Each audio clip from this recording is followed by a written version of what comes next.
Hello everyone, welcome to my channel जिसका नाम है learn with Mayuri Deshmukh. As you know, हमने प्रीवियस क्लास में देखा था ग्रेविटेशन क्या होता है, राइट? ये जो तीन बेसिक कंसेप्ट थे ग्रेविटेशन के बारे में कि what are the effects of the gravitation, what are the different types of forces and what you know about the gravitational force. इसके साथ ही हमने प्रीवियस क्लास में कवर किया था ग्रेविटेशन। उसके बाद हमने और एक पॉइंट वहाँ पे देखा था, डेट इज सेंट्रीपिटल फोर्स। ठीक है, इफ़ यू रिमेंबर, ये सब हमने कवर किया था हमारे पिछले पार्ट में। Go to my channel and आप जाके वहाँ पे देख सकते हो पार्ट 1 में हमने क्या क्या देखा था, फोर्स भी देखा था, तो वो सब आप वहाँ पे जाके देख सकते हो। ठीक है, अब हम देखते हैं उस पार्ट के आगे। अब नेक्स्ट पार्ट में क्या डिस्कस करना है कि Kepler's law of planetary motions. ठीक है, सो न्यूटन जो थे, जो लॉ उन्होंने डिराइव किए थे रिगार्डिंग मोशंस ऑफ प्लैनेट्स और न्यूटन्स लॉ जो कुछ भी है, न्यूटन्स इक्वेशंस जिसे हम बोलते हैं। इसके बाद न्यूटन्स के और एक लॉ हम देखेंगे इस चैप्टर में। ठीक है, न्यूटन ने जितने भी लॉज बनाए थे वो सारे बेस थे केप्लर के लॉज पे। ठीक है, सो जॉनस केप्लर नाम के एक साइंटिस्ट थे। ठीक है, सो उन्होंने क्या किया था, उन्होंने डिफरेंट डिफरेंट ऑब्जर्वेशंस किए थे। जो जो इन्फॉर्मेशन उनके पास अवेलेबल थी प्लैनेट्स के रिगार्डिंग, उस इंफॉर्मेशन के बेसिस पे ऑब्जर्वेशंस के लिए उन्होंने उसके बेसिस पे जो प्लैनेट्स है उसकी पोजीशंस, डेली पोजीशन कैसे चेंज होती है, उसका ऑब्जर्वेशन के बेसिस पे केपलर ने क्या किया था कि वो प्लैनेट के मोशन के बारे में कुछ लॉज बनाए थे। एंड वो लॉ किस पर बेस्ड थे? Those law only based on the telescopes जो उस टाइम पे अवेलेबल थे सिर्फ। ठीक है, सो ये जो केपलर की 3 लॉज थे, इसे बनाए कब गए थे? Just by observing positions planet की। ठीक है, वो 3 लॉ हमें आगे देखना ही है।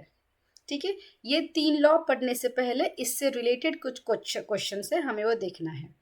सो इलिप्स क्या होता है, हमें वो देखना है सबसे पहले। ठीक है, तो मान लो कि मैं यहाँ पे आपको ड्रॉ करके दिखाती हूँ, बेटर रहेगा आपके लिए भी। सो ठीक है, ये एक कोन है,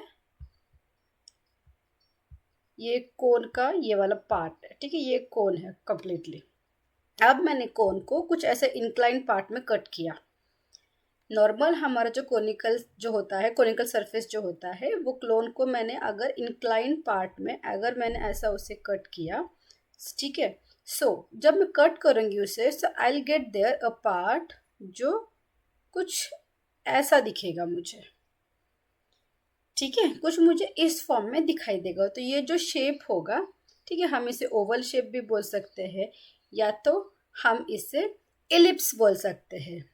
साइंटिफिक नेम हम यहाँ पे आपके सिलेबस से रिलेटेड एलिप्स यूज करते हैं। ठीक है, एलिप्स एक शेप होता है जिसका एक स्पेशलिटी होता है कि ये एलिप्स क्या होता है, 2 फोकस होते हैं। ठीक है, अगर ये एलिप्स होता है, ये जो एलिप्स का एक स्पेशलिटी ये होता है कि ये एलिप्स को 2 फोकस होते हैं, प्लूरल हम बोलेंगे फोसाई। ये एलिप्स है या तो फिर ये एलिप्स एक शेप है, ये एलिप्स को मैं 2 फोसाई देती हूँ, सिंगुलर फोकस। ठीक है, जिसका सिंगुलर का स्पेलिंग होगा F O C U S। ठीक है, अब ये है मेरा F1 पार्ट यहाँ पे और ये होगा मेरा F2। ठीक है, अब ये एलिप्स पर होने वाला कोई भी पॉइंट अगर आपने कंसीडर किया, अगर मैंने यहाँ पे ऊपर एक पॉइंट कंसीडर किया, मैं आपको यहाँ पे ड्रॉ करके दिखाती हूँ। यहाँ पे अगर मैंने लिया A एंड यहाँ पे मैंने लिया B, अगर ये 2 फोकस और ये एलिप्स के बीच में होने वाला कोई भी पॉइंट, ठीक है, इसके बीच का जो डिस्टेंसेस होगा वो ऑलवेज कांस्टेंट होगा। इन अदर वर्ड्स, सपोज अगर मेरे पास, अगर ये फोकस के पास से मैंने क्या किया, यहाँ से मुझे यहाँ तक जाना है, F1 से लेके A तक पॉइंट पर मुझे जाना है, ये मेरा A पॉइंट है, ठीक है। एंड वापस मुझे A से लेके F2 पे आना है, वो टाइम पे मैंने कवर्ड किया इक्वल डिस्टेंस, ठीक है। वैसे ही जितना जितना मुझे टाइम लगेगा B से लेके F2 पे जाने के लिए। सो F1A एंड F2, ये डिस्टेंस जितना होगा उतना ही same distance F1B and F2 का होगा। एलिप्स पर का किसी भी पॉइंट का ये दो फोकस के बीच का जो डिस्टेंस होगा उसका जो एडिशन होगा तो फिर हम सम बोलते हैं, ठीक है, वो कांस्टेंट होता है। अगर मैंने सिंपल लैंग्वेज में कहा तो मैं क्या कह पाऊंगी यहाँ पे, मेरा जो F1A है, ठीक है, मेरा जो F1A है, मैं यहाँ पे आपको लिख कर बताती हूँ, मेरा जो F1A का डिस्टेंस होगा, ठीक है, प्लस मेरा F2B का डिस्टेंस होगा, ठीक है, वो कितना होगा, that will be equals to F1B to F2B, ठीक है। सेम डिस्टेंस होगा F1B से लेके F2 तक जाने के लिए। मतलब जब दो दो डिस्टेंस होंगे वो एक दूसरे से कांस्टेंट होने वाले हैं। ये एलिप्स का ये एक कैरेक्टरिस्टिक्स फीचर है, ठीक है। सो ये बेसिक इंफॉर्मेशन थी रिगार्डिंग द एलिप्स। अब ये एलिप्स की इंफॉर्मेशन बताने के रीज़न ये था कि जो केपलर्स का जो फर्स्ट लॉ है ये कम्प्लीटली बेस्ड है ऑन दिस कंसेप्ट ओनली, ठीक है। सो ये सब शुरुआत कब हुआ था, by the 16th century lot of data available था about what, about the planetary motions and their positions. तो जोनास केपलर ने क्या किया, उन सारी चीज़ों को स्टडी किया एंड उन्होंने कुछ लॉज बनाए। उन्होंने बेसिक 3 लॉज बनाए थे। कितने लॉज बनाए थे, 3 लॉज, ठीक है। केपलर भाई साहब ने 3 लॉ बनाए थे एंड वो जो केपलर के जो 3 लॉ थे हम लाइन वाइज देखते हैं आगे क्या थे केपलर के तीनों लॉ। अभी जो मैंने आपको बताया था, राइट, F1 F2 डिस्टेंस, ये है हमारे केपलर भाई साहब का पहला लॉ, ठीक है। अब चलते हैं आगे। केपलर का फर्स्ट लॉ क्या कहता है, ठीक है। सो जब भी किसी भी प्लैनेट सन के सराउंडिंग में घूमता है, रिवॉल्व करता है, उसका पाथ जो होता है इलिप्टिकल होता है एंड उस इलिप्स को ये जो फोकस होते हैं, किसी भी एक फोकस को क्या किया हमने, सन ये प्रेजेंट होता है, ठीक है। जो हमने अभी पिछले बार में डायग्राम बनाया था, कैसा बनाया था हम लोगों ने, याद है आपको, मैंने क्या किया था, एक एलिप्स लिया था, यहाँ पे मैंने एक पॉइंट लिया था, यहाँ पे एक मैंने पॉइंट लिया था, ठीक है। मैंने इसको नाम दिया था F1 और मैंने इसको नाम, सेकंड वाले को मैंने नाम दिया था F2। तो मैं क्या करती हूँ यहाँ पे, ये जो मेरा F2 था, F2 की जगह पे मैं इसको इंडिकेट करती हूँ S से, क्योंकि S तो हमारा सन है, ठीक है, क्योंकि सारे प्लैनेट सन को ही रिवॉल्व होते हैं, तो इसलिए मैं इसे इंडिकेट करती हूँ S से, ठीक है। एक फोकस पे मैंने किसी भी आप किसी भी पोजीशन पे S रख सकते हो, मैंने F2 पे रखा, आप F1 पे भी रख सकते हो, ठीक है। अब आगे चलते हैं इसके। आई होप आपको यहाँ तक सब कुछ क्लियर होगा। अगर आपको कोई भी डाउट हो तो drop the message in the comment, I answer you as soon as possible, ठीक है। सो अब यहाँ पे क्या होता है, सन के सराउंडिंग में कोई प्लैनेट्स इलिप्टिकल ऑर्बिट में घूमते हैं, ठीक है। सो ये है हमारे केपलर का first law regarding the planetary motion. The path और एनी प्लैनेट, ठीक है, your path of the planet क्या होगा, वो इज इन इलिप्स, ठीक है। अब सर्कल को 2 फोकस होते हैं, सर्कल के दोनों फोसाई जो होते हैं वो सेंटर को एक साथ आए होते हैं, तो यहाँ पे जो इलिप्स होने की वजह से दोनों जो है वो अलग अलग है। सर्कल भी एक टाइप का इलिप्स है, हम ये बोल सकते हैं। तो path of the planet is ellipse, तो क्या होगा विथ सन, उनका क्या होगा, sun at 1 point of the foci, ठीक है। ये है हमारा केपलर्स का फर्स्ट लॉ। जो भी मैंने आपको अभी कुछ बताया है एज इट इज आपको लर्न करना है। अगर समझ गया हो आपको तो लर्न करने की भी ज़रूरत नहीं पड़ेगी आपको। ये क्वेश्चन आपको 3 मार्क्स के लिए पूछा जा सकता है।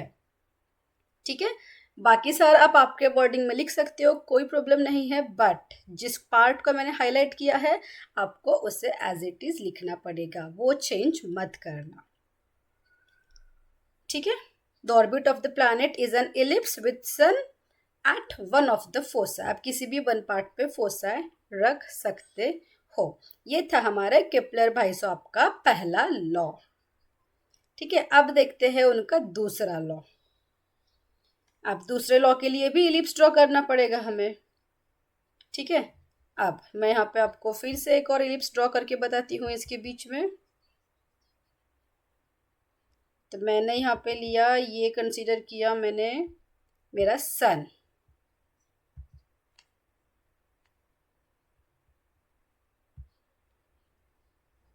ठीक है,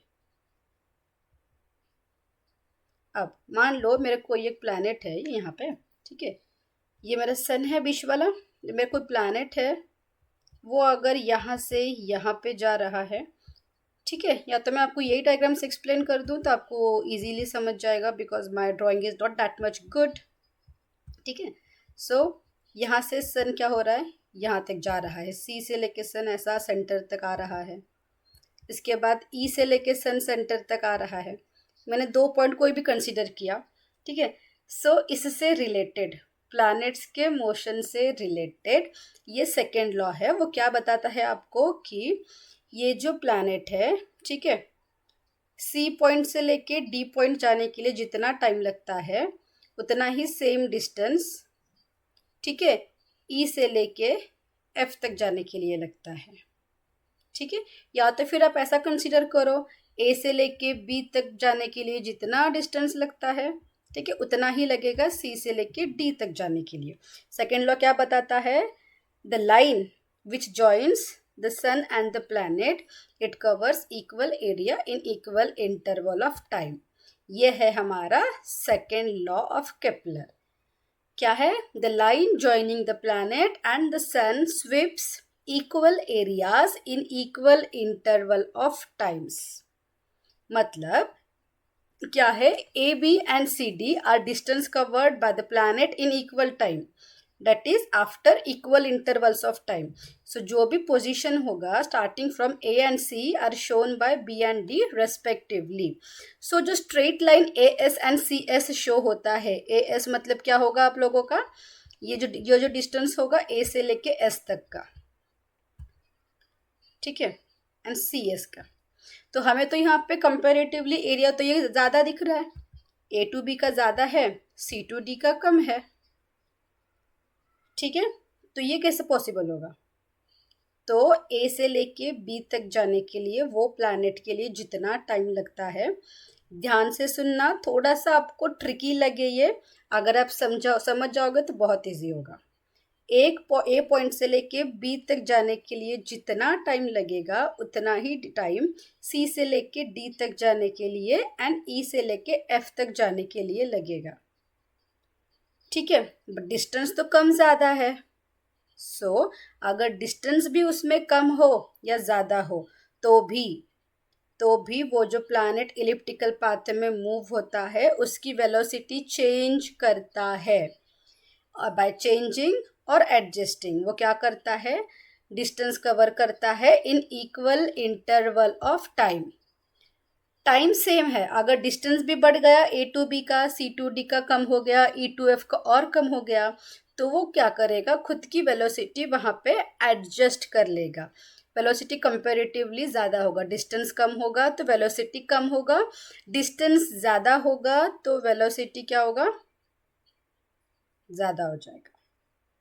ठीक है, ये है हमारा केपलर सेकेंड लॉ।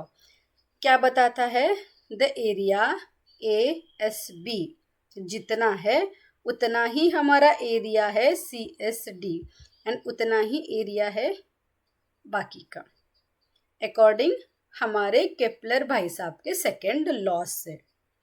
इसके बेसिस पे आपको एप्लीकेशन बेस्ड क्वेश्चंस पूछे जा सकते हैं। ठीक है, जिसका आंसर आपको आपके ओन वर्ड में लिखना पड़ता है। ये थे हमारे केपलर के 2 लॉ। सेकेंड लॉ क्या एक्सप्लेन करता है? सेकेंड लॉ एक्सप्लेन करता है the line joining the planet and the sun sweeps equal areas in equal intervals of time. ये है हमारा केपलर्स का सेकेंड लॉ। ठीक है, यहाँ पे स्वीप्स दिया है, आप यही वर्ड लिखोगे यहाँ पे तो आपके लिए बेटर रहेगा बिकॉज इट लुक्स गुड। ठीक है, नाउ जाते हैं केपलर्स के थर्ड लॉ के तरफ। ठीक है, थर्ड लॉ क्या बोलता है? थर्ड लॉ हमें केपलर का यहाँ पे ये बताता है कि जब कोई ये केपलर का थर्ड लॉ होता है पीरियड ऑफ रिवोल्यूशन के बारे में, प्लैनेट एंड सन के बारे में, एवरेज डिस्टेंस, इनका जो को रिलेशन शो होता है वो बताता है केपलर्स थर्ड लॉ से। ठीक है, यहाँ पे हमने ऑलरेडी देखा है कैपिटल टी। ठीक है, ये क्या होता है? Capital T is its period of revolution of planet. So क्या होगा? जब कोई भी चीज गोल घूमती है, अगर कोई प्लैनेट ए से निकलता है, बी पे पहुंचता है, फिर सी से, फिर डी पे, फिर ई पे, एफ पे, वापस तो वह ए पोजीशन पे ही आना है उसे, राइट? कहीं और तो घूमते घूमते नहीं चला जाएगा वो। वापस से जब वो वाला प्लैनेट घूम के उसके ओरिजिनल पोजीशन पे आ जाता है, जो कि यहाँ पे ए है, ठीक है, so that time is called period of revolution. ठीक है, सो टी हम पीरियड ऑफ रिवोल्यूशन कंसिडर करते हैं एंड आर कंसिडर करते हैं average distance. Average word important है यहाँ पे। एवरेज डिस्टेंस क्या होगा? किसी भी प्लैनेट का, कहाँ से? सन से, क्योंकि कहाँ पे रोटेट करते हैं वो? सन के सराउंडिंग में। ठीक है, क्योंकि हमने देखा था ए टू बी का डिस्टेंस कैसा था? कम था। यहाँ पे सी टू डी का डिस्टेंस कैसा था? ज्यादा था। ठीक है, सो ये टोटल जो पाथ है, वो टोटल पाथ का हमने एक एवरेज वैल्यू कंसीडर किया, average distance between the planet and the sun. ठीक है, अगर मैंने उसे आर कंसीडर किया तो इन दोनों के बीच का जो कोरिलेशन होगा, केपलर का थर्ड लॉ है एंड वो बताता है कि अगर टी मेरा पीरियड ऑफ रेवोल्यूशन है, आर इज एवरेज डिस्टेंस है, सो क्या होगा? टी स्क्वायर, ठीक है, टी स्क्वायर जो होता है it will be directly proportional to cube of mean distance of planet from the sun। ठीक है, आपको ध्यान में यही रखना है T square and R cube. लेकिन जब आप लिखते हो इसे तो आपको इसे जिस तरह से मैंने आपको हाईलाइट किया है, आपको पूरा इस फॉर्मेट में ही लिखना पड़ेगा इसे। So that is T square is directly proportional to the cube of mean distance of planet from the sun. ठीक है, यह है केपलर का थर्ड लॉ। ठीक है, अब यहाँ पे है डायरेक्टली प्रोपोर्शनल का साइन। मैं इसे ऐसा तो नहीं रख सकती हूँ, मुझे यहाँ पे साइन तो निकालना पड़ेगा। तो क्या करेंगे हम यहाँ पे? तो यहाँ पे जो साइन है टी एंड आर के बीच में, वो निकालने के लिए हम एक कांस्टेंट वैल्यू यूज करते हैं। ठीक है, एंड दैट कांस्टेंट वैल्यू क्या होता है? टी, मैं क्या करूँगी इसे मैं लिख सकती हूँ एक और फॉर्मेट में। ठीक है, किस फॉर्मेट में लिखती हूँ मैं आपको यहाँ पे ब्रैकेट में लिख के बताऊंगी। दैट इज जो भी मेरा टी स्क्वायर होगा, T square is equals to K R cube. तो जो पहले टी और आर के बीच में डायरेक्टली प्रोपोर्शनल का सिंबल था, उसे निकालने के लिए मैंने यहाँ पे इक्वल्स टू का साइन देके के लिखा है। नाउ दोनों तो एक साइड पे है, के की वैल्यू कांस्टेंट होती है तो मुझे आर को शिफ्ट करना पड़ेगा के साइड पे। तो मैं इसे किस फॉर्मेट में लिख सकती हूँ? Is equals to, that is T square, इसके नीचे मेरा होगा आर क्यूब। जब कोई भी चीज़ अदर साइड पे मल्टीप्लिकेशन में होती है, ट्रांसपोज के बाद डिवीजन में आती है, ये मैथ्स के बेसिक रूल में है। जब हम लोग मैथ शुरू करेंगे वहाँ पे हम ये सब देखेंगे। ठीक है, next, so T square equals to T square upon R cube.